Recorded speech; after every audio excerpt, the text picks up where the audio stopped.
Hey everybody, and welcome to the final episode dedicated to my 12 favorite live albums.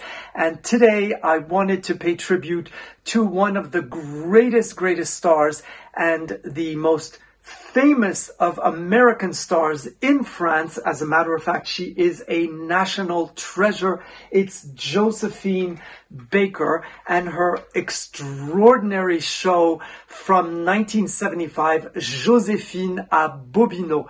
And Bobino is a theater in Paris, and Josephine Baker did an unbelievable show, which is called in French a revue, directed and choreographed and designed by André Levasseur, who is an amazing director who designed all of her costumes, 16 of the most phenomenal costumes you could imagine. And Josephine Baker, unfortunately, did only one representation of that show, and then she died the very next day. She was found unconscious in her bed the next day, and then she was brought to a hospital and where she died. And so this is heart-wrenching because this was a way to revive her finances. Josephine Baker spent a lot of money, and she spent like crazy, and it was also something that was going to help also revive her career. But she was never forgotten. She was beloved. She was on television a lot, and she did a lot of touring. Now, Josephine Baker adopted 12 children, which she called the Rainbow Tribe, and they were 12 children from all over the world. She had Swedish children and African children and Indian and Chinese and Japanese, and she adopted these kids, and they all lived together in the most beautiful home, which she owned, called Les Milandes, which was a castle. And of course, Josephine had to pay for all of the maintenance, the nannies for these kids, and this unbelievable building, which still exists today. And so she went bankrupt in 1969, and luckily Grace of Monaco, Grace Kelly, an American as well, who was Princess of Monaco, brought her over to Monte Carlo, and there she had a villa in which she was able to live with her children. So the idea of this show was for her to be able to buy back Les Milandes. Now, Josephine Baker arrives at Bobino. Now, Bobino is a very small theater, but it has a huge staircase, which is all made of plexiglass, and it lights up. But it actually, the stairs are very small, and because it's a fake staircase, I mean, it's a real staircase, but the stairs are very small. And so you have to walk sideways. And Josephine always said that with her big feet, it was very difficult for her to go down those stairs. So she arrives, and she is wearing a diamante coat. So it is sequins, but they're called diamante because they're even shinier than what we know today as the Swarovskis. The whole coat and the collar is made out of paradise feathers, and she has a beautiful headdress, and she sings Me revoilà Paris. Here I am again, Paris. Ça fait longtemps qu'on ne s'est vu. It's been a long time since we'd seen each other. Tell me what you think of me. I know I aged a little, but it isn't said that I'm at the end of my wits, and perhaps, who knows, I will end my life on this floor and on this stage. And it is exactly what happened with a few hours. Then she sings a beautiful song called La Couleur des Yeux. Now, as I said, this was a smaller orchestra with 19 musicians and 29 dancers, but 19 musicians. Now, this album is a fake live album, and that's why I love it so much. She actually recorded everything in a studio, and the applause were added afterwards. But the applause are real. They're from Bobino, and they're from her show. But they wanted the music to sound absolutely perfect. So what you hear on this album, which you can find on iTunes, Josephine Bobino 1975, is a very high quality version. 1975 we had very good music, but here it just sounds absolutely beautiful. And by that time, Josephine Baker's voice was much deeper, but extremely powerful, because Josephine had a very high voice when she began her career. Now, she arrived in Paris in 1925 from the United States. She was born in 1906 in St. Louis, Missouri, and she was the granddaughter of a slave. And in 1925, she came with a company that sang and danced, jazz company, and she arrived and she was an immediate sensation. I mean, she just drove Paris crazy. How and why, you ask? Well, first of all, because this tall, beautiful woman with a huge smile, which is not something that you can not compare with the smile of Diana Ross and the eyes of Diana Ross, although much bigger frame, because Josephine is a very big, tall woman, and she danced on stage in a skirt, a grass skirt. Now, I'm going to come to the bananas, but they weren't quite yet, and nothing on top. And so the audience, you know, the French, we like topless.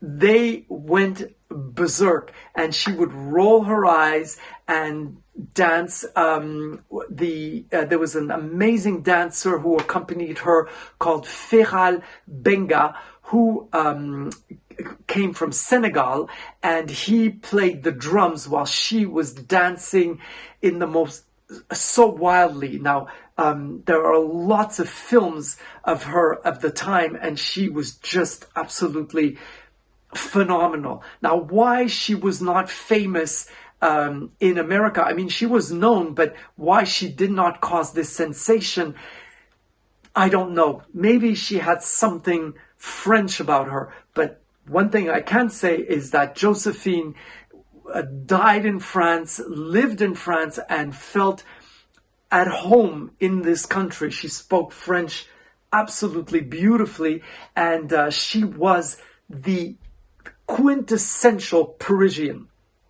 Now, La Couleur des Yeux is the second song she sings in that concert, and it is a song about the color of eyes. And here is where the orchestra, you can hear the sensitivity of this orchestra. There's a flute accompanying her. It's just so delicate and so exquisite. It's also a song that allows her, after that big entrance when she comes down those stairs, to relax a little bit. Then she sings Monte Carlo, Monte Carlo, Monte Carlo, Monte Carlo. And of course, Monte Carlo, Monaco was very close to her heart because of Grace Kelly, who had saved her and her children, and also because it's a safe haven and it's a very luxurious place, and she felt right at home over there. And then she begins to sing medleys that tell her entire story. Now, she is going to begin with singing Sonny Boy. She sings Louisiana in the most magnificent white gown and hat, all with decked out with tools. She's just absolutely exquisite. And then she sings the streets of New York, and she sings America with I'm Just Wild About Harry. She sings California, Here I Come. She also sings C'est Si Bon, and she describes her entire career with these medleys. And of course, you have a lot of musical intervals between each what we call passage or a tableau, which means painting, because they change everything, the decor, all the dancers change. And so she goes through her entire career. So then she comes to the part of the 1925 where she began in the Théâtre of the Champs-Élysées, which is another beautiful theater, where she arrived in 25. Now, there is a very beautiful woman who is going to arrive on stage and dance with the bananas and topless, because of course Josephine Baker by that time is in her mid-60s now. Although she has the most fabulous figure, look at those pictures, she's not going to be naked and with just the banana belt. Now Diana Ross, of course, did a segment in her beautiful, beautiful show, An Evening with Diana Ross, on Josephine Baker, and she too wore the headdress and the banana belt. After that, she had an amazing run at the Folies Bergère, which is another theater in Paris, where she was the queen of the Folies Bergère.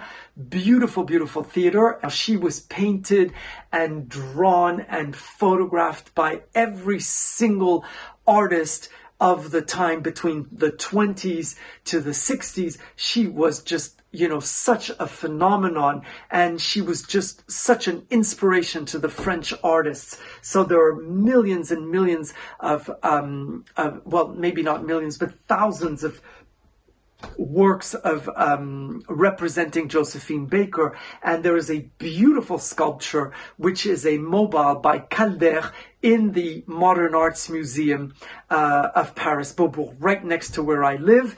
And it's also very, very touching, because wherever you go in Paris, there's something of Josephine Baker. She's really, really here with us. After that, she's going to sing her greatest hits and her most famous song called J'ai deux amours, which means I have two loves, Mon pays et Paris, my country and Paris. Now, her country is not America in that song, it's her savannah, it's actually Africa.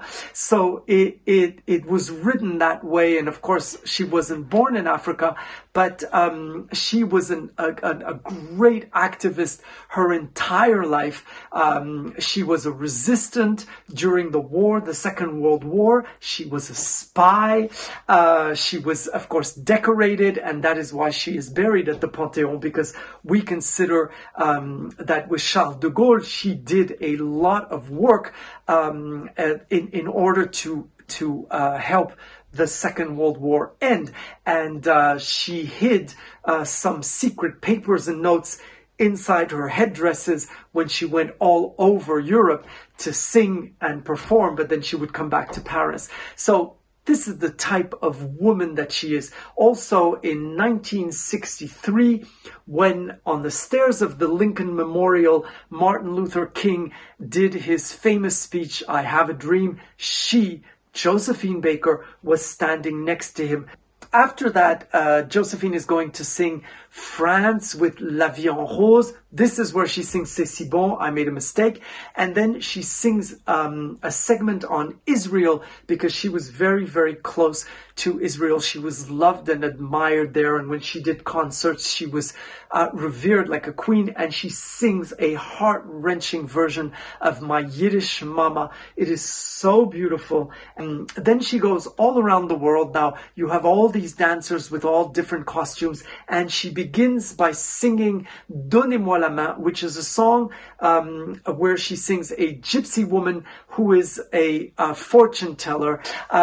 Then Josephine sings Broadway, all the Broadway hits, but especially Hello Dolly. She does a medley.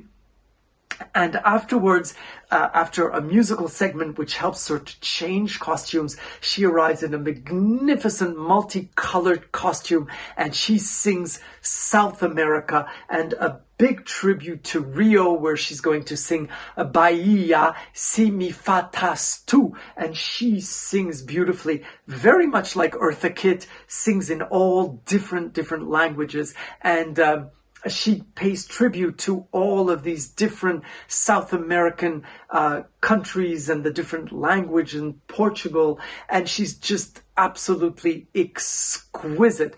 After that, she ends the show with her very, very last song, which is called Paris Paname.